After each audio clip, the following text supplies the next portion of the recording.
恩典的軌跡114，軟弱者的動力。弟兄姊妹，主內平安，又係祝靈傳道同大家分享生命見證嘅時候啦。自從坐上咗輪椅之後，我嘅行動靈活多咗，駕駛住電動輪椅，馳騁喺殘疾與健全嘅人之間，生活服侍都好便利。我嘅輪椅輕便伶俐，加上我嘅駕駛技術日子有功，常常都會吸引到注視嘅目光。好多時候喺街上都會有人追上嚟詢問我有關電動輪椅嘅資料，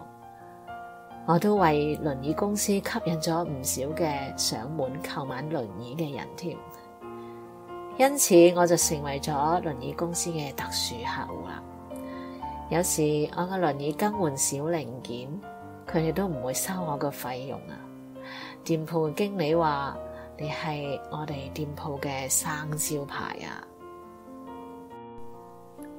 當我為着自己嘅駕駛技術感到好得戚嘅時候，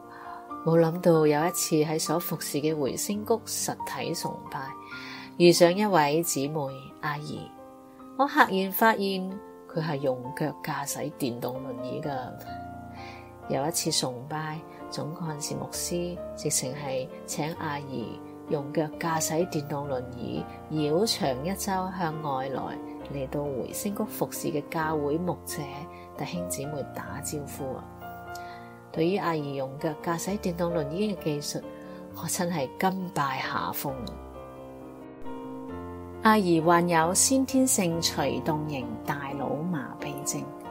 需要輪椅代步，日常生活亦都需要依賴別人照顧。由於媽媽好早就離世，日常起居飲食都係靠爸爸同埋工人照顧。後來搬入去殘疾人士院舍裏邊居住。信主之前，每當阿姨感到被照顧者忽略嘅時候，佢就會唔耐煩、發脾氣，唔理會別人嘅感受，常常為人加添麻煩，同埋打擾人哋，又中意同人比較，而自己嘅病患殘疾，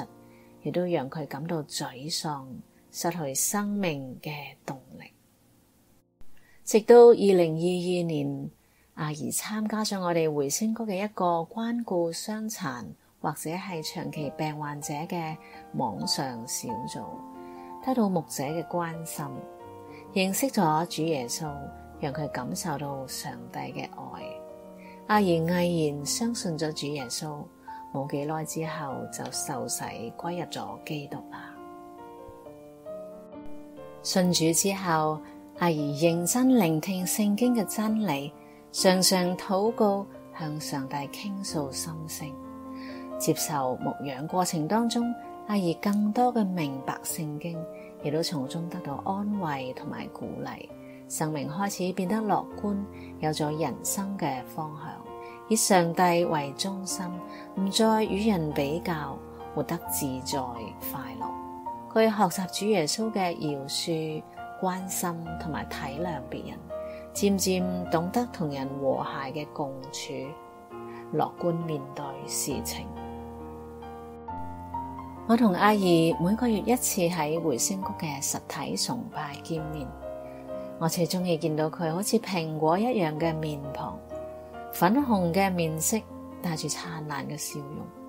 睇住佢真係可以讓人忘記憂愁。佢亦都常常會同我分享一啲感恩嘅事情，就算係好少嘅事，佢都懂得感恩。雖然阿姨嘅肢體唔聽大腦嘅指示，受住筋骨肌肉繃緊嘅痛楚，進食困難，有時會俗親，講說話亦都唔流利，但係佢因着信咗主耶穌，有咗永恆嘅盼望，佢向往天家嘅生活，佢知道嗰度冇憂慮，亦都冇疼痛同埋障礙，可以永遠同愛佢嘅天父一齊。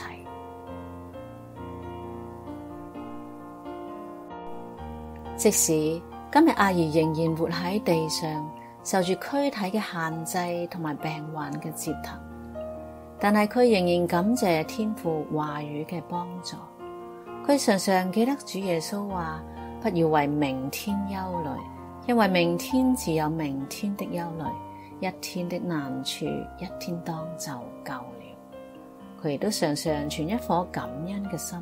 感受到上帝賜予佢好多嘅恩典同埋憐憫。例如佢爸爸雖然仲未信主，卻從來都冇反對佢嘅信仰，每個月都會陪伴阿姨參加我哋回聲谷嘅實體崇拜。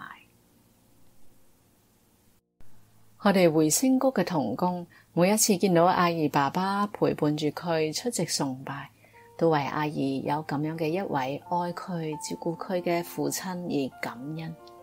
阿姨盼望爸爸同佢一樣可以早日得到救恩，所以每日為爸爸祈禱，求天父讓爸爸早日信主，得着永生嘅福分。我哋同阿姨亦都係咁樣祈求同埋期盼住呢一天嘅到來。雖然病患會令到阿姨體能日漸衰退，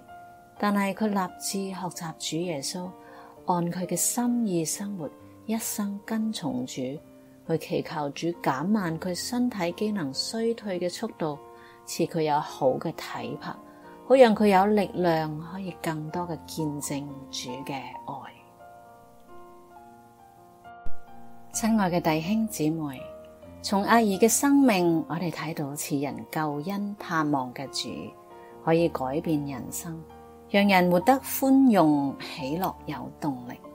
輕看自己嘅痛苦，注目救主嘅愛同埋恩典，甚至認知到自身嘅使命，活得有目標同埋有意義。弟兄姊妹，願你更多嘅讓主耶穌參與你嘅生命，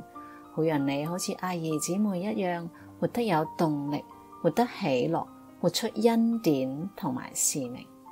今日嘅分享就到呢度啦，期待下一次再同大家分享生命裏遇上嘅人、經歷嘅事當中嘅體會同感動啊！